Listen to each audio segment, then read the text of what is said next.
నమస్తే, welcome to R Telugu. Pak occupied Kashmir పీఓకేలో విపరీతమైనటువంటి నిరసనలు ర్యాలీలు జరుగుతూ ఉన్నాయి. అంటే కొన్ని లక్షల మంది నిరసనకాలు రోడ్ల మీదకి వచ్చి వాళ్ళు నిరసన చేస్తూ ఉంటే దాదాపు 50,000 మంది ట్రూప్స్ను పెంచారు పాకిస్తాన్ చెందినటువంటి నాయకులు. అంటే వీళ్ళు ఏంటంటే కనబడినోళ్ళను కనబడ్డట్టు వాళ్ళను కొట్టడం విపరీతంగా, ఇంకా తెగించి వీళ్ళు కాల్పులు జరుపుతున్నారు. అంటే ఇప్పటి వరకు దాదాపు 30 మంది అక్కడ స్థానికంగా ఉన్నటువంటి ప్రజలు చనిపోయినట్టు తెలిసింది. వందల కొద్దీ అక్కడ నిరసనల కారణం వీళ్ళు తీసుకొని వెళ్తున్నారు బండ్లలో. కాకపోతే మళ్ళీ వాళ్ళని ఎక్కడికి తీసుకెళ్తారు, వాళ్ళు ఉన్నారా పోయినా అనే విషయం కూడా తెలియదు. సో మొత్తం మీద అయితే పాకిస్తాన్ ప్రస్తుతం ఒక పద్మ వ్యూహంలో చిక్కుపడిపోయింది. అది ఎట్లా అంటే ఇప్పుడు నినాక మొన్న ఆఫ్ఘనిస్తాన్ నుంచి వెళ్ళి మిసైల్ దాడి జరిగింది పాకిస్తాన్ పైన. అంటే ఆఫ్ఘనిస్తాన్ దగ్గర అసలు మిసైల్స్ లేవు, కానీ ఎట్లా దాడి చేయగలిగింది, ఎవరు వాళ్ళకు సమకూర్చారు అనేది పాయింట్. సో ఇంకొకటి ఏంటంటే దీని పక్కనే ఉన్నటువంటి ఖైబర్ పఖ్తుంఖ్వా. సో ఇక్కడ టీటీపీ అనే వాళ్ళు ఉంటారు, వీళ్ళు మిలిటెంట్ వ్యవస్థ, వీళ్ళు పాకిస్తాన్ పైన దాడి చేస్తూ ఉంటారు.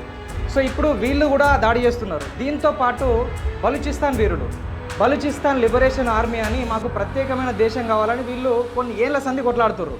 సో వీళ్ళ ముగ్గురితో పాటు ప్రస్తుతం పీఓకేలో ఉన్నటువంటి స్థానిక ప్రజలు మేము పాకిస్తాన్తో అసలే కలవము, పాకిస్తాన్తో మాకు సంబంధం లేదు, ఇక్కడ ఉన్నటువంటి పాకిస్తాన్ నాయకులు అధికారులు మీరు పాకిస్తాన్ వెళ్ళిపోండి అని వీళ్ళు నిరసన చేస్తున్నారు. సో మరి దీనికి అసలు కారణం ఏంటి అంటే, ఎప్పుడైతే ఇండియా నుంచి వెళ్ళి ఈ పీఓకే విడిపోయిందో 1947లో ఈ పీఓకేను 2 భాగాల్లో విడగొట్టారు. సో ఒకటి గిల్గిత్ బల్తిస్తాన్, 2 ముర్షిదాబాద్.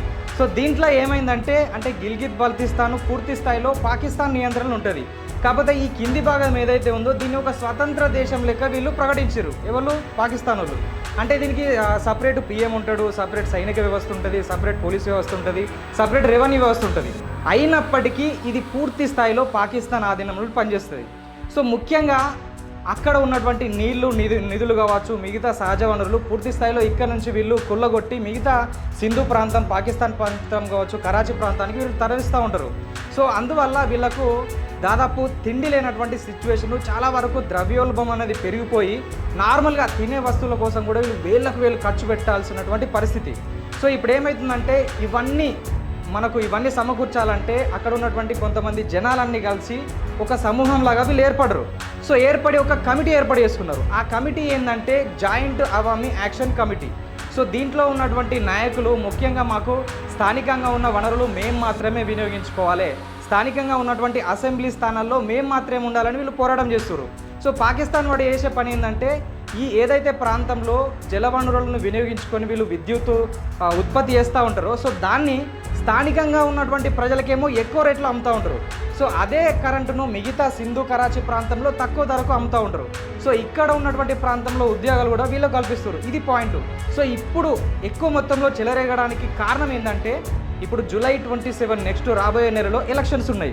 సో ఇక్కడ ఏంటంటే పాకిస్తాన్ చేసినటువంటి కుట్ర ఏంటంటే ఇక్కడ 40 స్థానాల వరకు అసెంబ్లీ స్థానాలు ఉంటాయి. దీంట్లో 12 స్థానాలు ఏదైతే భారత్ నుంచి విడిపోయి అక్కడ నుంచి వచ్చినటువంటి శరణార్థులు కావచ్చు, కొంతమంది పబ్లిక్ 12 స్థానాలు అయితే వీళ్ళు కేటాయించారు, అంటే రిజర్వ్ చేశారు. సో ఈ రిజర్వ్ చేసినటువంటి స్థానాల్లో ఉన్నటువంటి ప్రజలు అంటే ఈ సింధు నుంచి వెళ్ళి పోటీ చేయొచ్చు, గిల్గిత్ బల్తిస్తాన్ నుంచి పోటీ చేయొచ్చు. సో దీనివల్ల ఏంటంటే రాజకీయంగా స్థానికంగా ఉన్నటువంటి ప్రజలకు కేటాయింపు అనేది జరుగుతలేదు. ఇప్పుడు 20 స్థానాల్లో గెలిచిన వాళ్ళు ప్రభుత్వం ఏర్పాటు చేస్తారు. ఈ 12 స్థానాలు ఆల్రెడీ వీళ్ళ ఆధీనంలో ఉన్నటువంటి పబ్లిక్ను వీళ్ళు నిలబెడతారు కాబట్టి ఈ 12 వీళ్ళు గెలుచుడు పక్కా. సో దాంతోపాటు ఇంకొక 8 గెలిచినా కానీ పాకిస్తాన్ ఆధీనంలోనే మళ్ళీ ప్రభుత్వం ఏర్పడుతుంది, మళ్ళీ సేమ్ సిచ్యువేషన్ జరుగుతుంది. కాబట్టి ఈ రిజర్వ్ చేసినటువంటి 12 స్థానాలను రద్దు చేయాలి, స్థానికంగా ఉన్నటువంటి ప్రజలకు మాత్రమే ఇవి కల్పించాలి, లేదంటే మమ్మల్ని భారతదేశంలో కలిపేయండి, పాకిస్తాన్తో మేము కలవము అని ప్రస్తుతానికైతే ప్రొటెస్ట్ జరుగుతుంది. అయితే ఇప్పుడు వందల కొద్ది మంది చనిపోయిన, రక్తపాతం జరిగిన, మారణహోమం జరిగినా కానీ ఇప్పుడు గతంలో ఎట్లుంటుందంటే భారతదేశంలోని లడాఖ్లో కావచ్చు, జమ్మూ కాశ్మీర్లో కావచ్చు, ఏ చిన్నపాటి సంఘటన జరిగినా మొత్తం ప్రపంచం కన్నంతా అదే ప్లేస్లో ఉంటుంది. మొత్తం భూతద్దం పెట్టి అంశాన్ని అంతర్జాతీయ పరంగా చేయడానికి ట్రై చేస్తాయి. అంటే భారతదేశంలో మానవ హక్కుల భంగం జరుగుతుంది, భారతదేశంలో మారణహోమం జరుగుతుంది, చాలా వరకు వార్తలు స్ప్రెడ్ అవుతూ ఉంటాయి. సో మరి పాకిస్తాన్లో అంటే ముఖ్యంగా ఈ పీఓకేలో ఇంత పెద్ద మారణహోమం జరిగినా కానీ ఎందుకు మరి అంతర్జాతీయ మీడియా స్పందిస్తలేదు? మరి భారతదేశం మీద అంతగానం పగ ఏముందనేది ప్రస్తుతం భారతదేశంలో ఉన్నటువంటి చాలామంది మేధావులు చర్చిస్తున్నటువంటి అంశం.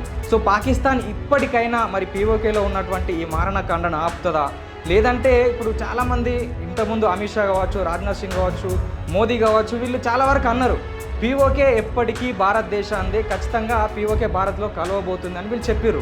సో దానికోసం మనం పీఓకే పైన కానీ పాకిస్తాన్ పైన కానీ దాడి చేయాల్సిన అవసరం లేదు. సో ఇప్పుడు సిచ్యువేషన్ ఎట్లుందంటే అక్కడ ఉన్నటువంటి ప్రజలే మేము భారతదేశంలో కలుస్తామని చెప్తున్నారు. సో ఇలాంటి నిరసనలు, ఇలాంటి సంఘటనల వల్ల అంతర్జాతీయంగా ఉన్నటువంటి మీడియా కావచ్చు, అంతర్జాతీయంగా ఉన్నటువంటి దేశాల ఒత్తిడి వల్ల సో ఇటు పాకిస్తానే పీఓకే మీ దగ్గరనే ఉంచుకోరు, మీ దేశంలోనే కలుపుకోండి అని పాకిస్తాన్ చెప్పే సిచ్యువేషన్ వచ్చింది. సో ఎందుకంటే ఇప్పుడు నిన్నగాక మొన్న ఏదైతే అణ్వాయుధాలకు సంబంధించి ఒక ఐర్లాండ్లో భారతదేశం ఏదో ప్రయోగాలు జరుపుతుంది, అక్కడ ఆయుధాలను నిల్వ చేసిందని ఒక వార్తలు వచ్చినాయి. సో దీంతో పాటు అమెరికాకు చెందినటువంటి ట్రంప్ కూడా ఏమని అంటుండంటే, అంటే ఇయ్యాలనో రేపో భారతదేశానికి ఇటు పాకిస్తాన్కి యుద్ధం జరిగే సూచనలు అయితే కనిపిస్తున్నాయి, ఆ దిశగా మాకు అక్కడ నుంచి ఇన్ఫర్మేషన్ వచ్చిందని ట్రంప్ చెప్తా ఉన్నాడు. సో పీఓకేను మన భారతదేశంలో కలుపుకోవడం వల్ల మరి భారతదేశానికి ప్లస్సా మైనసా? సో మీరేమనుకుంటారో కామెంట్ రూపంలో తెలియజేయండి. సో ఇది ఇప్పటి వరకు పీఓకే గురించి ఉన్నటువంటి అప్డేట్స్. మరొక వీడియోతో మరిన్ని అప్డేట్స్తో మీ ముందు ఉంటాం. చూస్తూనే ఉండండి ఆర్ తెలుగు.